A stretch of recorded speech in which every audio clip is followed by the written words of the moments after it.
Public speaking का एक ऐसा डर रहता है जो हम सभी को रहता है।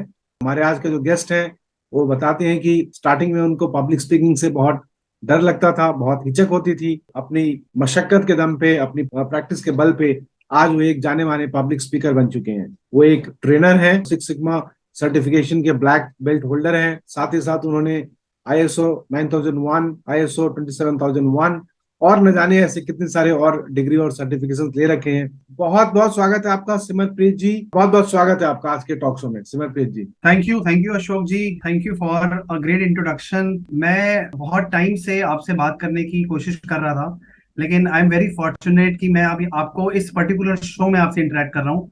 सबसे पहले आप अपनी लाइफ के बारे में हमें शॉर्ट में बताएं कि आप कैसे उस मुकाम पे हैं, आप एक ट्रेनर बने, आपने क्या क्या स्टेप्स उठाए, उसके बारे में आप बताइए। सो जर्नी बहुत ही अप्स एंड डाउन्स रहे हैं शुरुआत से ही।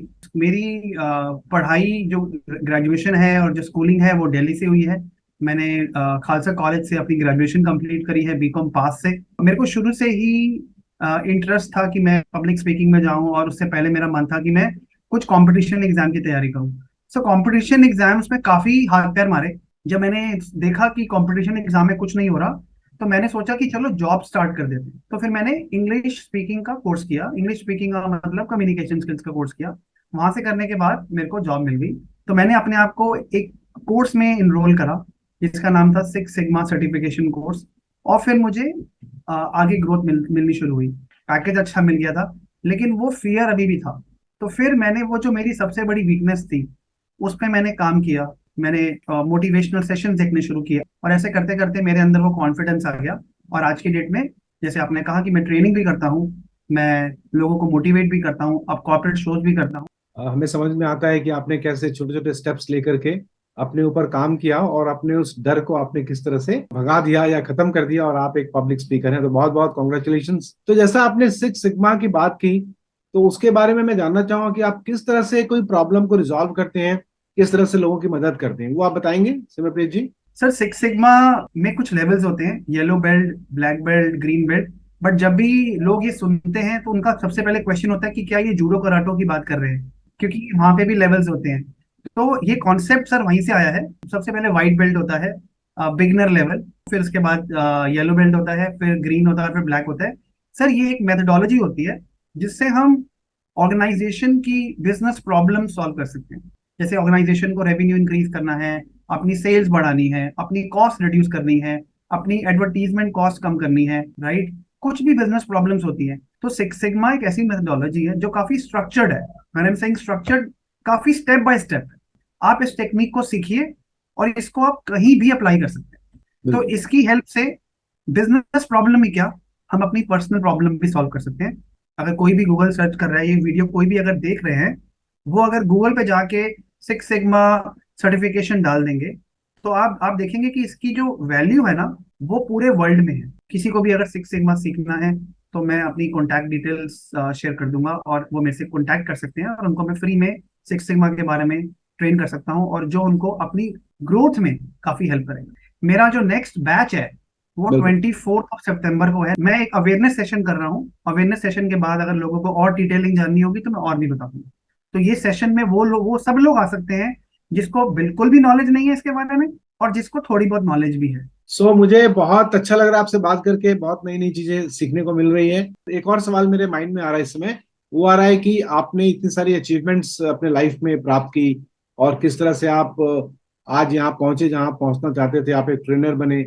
तो आप क्या हमारे साथ कुछ ऐसा कोई इंसिडेंस, कोई ऐसी यादें हैं या कुछ ऐसा हैप्पीएस्ट काइंड ऑफ मोमेंट्स है जो आप शेयर करना चाहेंगे, जहाँ पे आपको बहुत खुशियां मिली या आपके लिए एक बहुत यादगार पल है, ऐसा बताना चाहेंगे सिमरप्रीत जी। Definitely sir. मैं, सिंस आज का टॉपिक पब्लिक स्पीकिंग है, तो और बहुत सारे लोगों को पब्लिक स्पीकिंग का फियर रहता है, तो मैं पब्लिक स्पीकिंग के ऊपर ही एग्जांपल बताना चाहूंगा। सर, ये तब की बात है, 2010 या 11 की बात है, कि जब मैं पब्लिक स्पीकिंग में काफी स्ट्रगल कर रहा था। लाइफ में मैं सक्सेसफुल हो गया था, काफी मेरे को प्रमोशंस मिल रही थी, ऑर्गेनाइजेशन में मैंने स्विच करी थी, लेकिन पब्लिक स्पीकिंग लीडरशिप बनने के लिए काफी वो चैलेंज आ गया था। जैसे कहा जाता है कि जब तक आप स्विमिंग, पानी में कूद नहीं जाते, तब तक आप स्विमिंग करनी नहीं सीख सकते, जितनी मर्जी किताबें पढ़ लीजिए। तो मैं प्रिंसिपल जान गया था पब्लिक स्पीकिंग के, जैसे कि आपको ऑडियंस की बात को बहुत ध्यान से सुनना है, आपको ऑडियंस से डरना नहीं है, वो भी हमारी तरह इंसान है। ऑडियंस के बारे में सोचिए। यूजुअली हम स्टेज स्टेज पे जाते हैं तो हम कॉन्शियस हो जाते हैं, बट अगर मैं लोगों के बारे में सोचूंगा कि मुझे लोगों को बेनिफिट देना है, तो मैं कॉन्शियस नहीं होगा। तो ये सब टिप्स मेरे माइंड में थे, ये मैं सीख चुका था, लेकिन अप्लाई कभी नहीं किया था। तो मुझे सबसे पहले एक अपॉर्चुनिटी मिली अपनी ही ऑर्गेनाइजेशन में 200 लोगों को ट्रेनिंग देने की।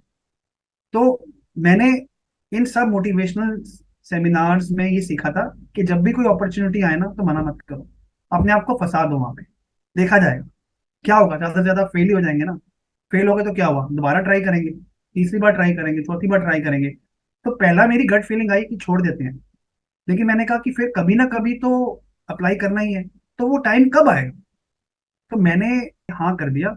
और उसके बीच में मैं बहुत नर्वस रहा, मेरे को रात को नींद भी नहीं आती थी, क्योंकि माइंड में यही रहता था कि अगर इस सेशन अच्छा ना हुआ तो क्या हुआ। उस टाइम तो मैंने कर दिया क्योंकि वो मोटिवेशन था वो, लेकिन बाद में जब टाइम धीरे धीरे बीतता गया तो डर लगना शुरू हो गया।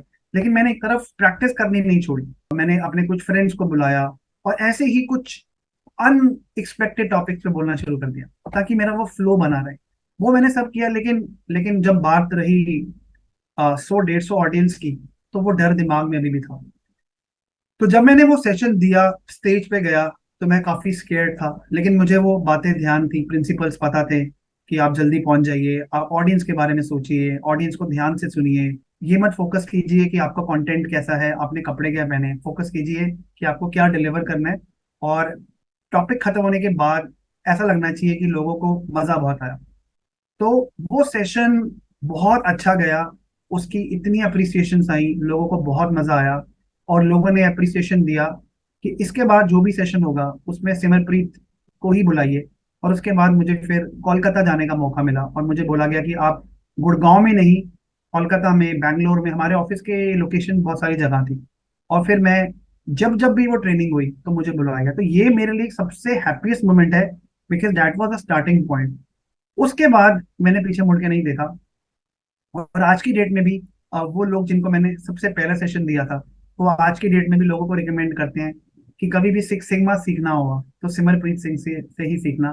तो वो मेरे लिए एक मोटिवेशन है, वो मेरे लिए एक हैप्पीएस्ट मोमेंट है जिसको मैं आज तक कभी नहीं भूल पाया।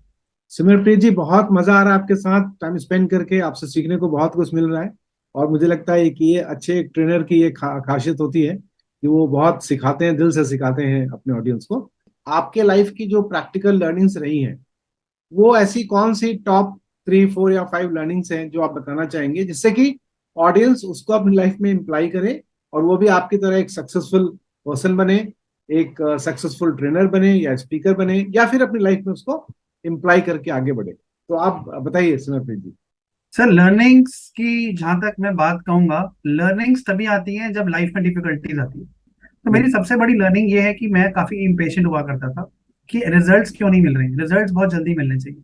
तो एक चीज मैं हमेशा याद रखता हूँ कि become impatient for your actions and become patient for your results. कि बिल्कुल। एक्शंस के लिए इम्पेशेंट रहिए। एक्शंस करते वक्त आपको बेसब्री से इंतजार करने की जरूरत नहीं है, जोश में एक्शंस ले लीजिए। उसमें आप ये मत सोचिए कि कल करूंगा, परसों करूंगा, आज कर दीजिए। जो रिजल्ट्स हमारे हाथ में नहीं है, उसके लिए पेशेंस रखिए। तो बिल्कुल। एक सबसे बड़ी लर्निंग मेरी ये रही है। दूसरी जो मैं ऑलरेडी बता चुका हूँ कि वैल्यू योर टाइम। एक शेड्यूल बनाइए, और वैल्यू अगर करेंगे तो आप लाइफ में ऐसे मुकाम पे पहुंच पाएंगे जो आपने कभी सोचा भी नहीं होगा। तीसरी लर्निंग के बारे में मैं बताऊंगा कि spend time with your friends and family, जो कि सबसे इंपॉर्टेंट है। जो कि हम हमेशा ये सोचते हैं कि अगर हम सिर्फ काम पे ही फोकस कर लेंगे तो हम लाइफ में कुछ बन जाएंगे। कभी भी ऐसा टाइम नहीं होना चाहिए कि हमें उनके साथ टाइम स्पेंड नहीं करना चाहिए। हाँ, परसेंटेज कम हो सकती है, सिंस मैं डेटा पे काफी बात करता हूँ। तो शुरू में जब आप पढ़ाई कर रहे हैं तो 75% अपनी पढ़ाई पे दीजिए, 25% आप अपनी फैमिली पे दीजिए। धीरे धीरे ये परसेंटेज ऊपर नीचे करते रहिए, लेकिन जीरो कभी मत करिए। तो जो भी लाइफ के चार सिक्के हैं, friends, health, yourself and work, इन सब पे इक्वल अमाउंट दीजिए। ये एक तरह से गाड़ी के चार पहिए हैं, अगर गाड़ी में से एक पहिया भी अगर निकल जाता है तो गाड़ी चल नहीं पाती। तो तो थर्ड रहेगी मेरी, spend time with friends and family. और लास्ट में कहना चाहूंगा कि प्रायोरिटाइज कीजिए।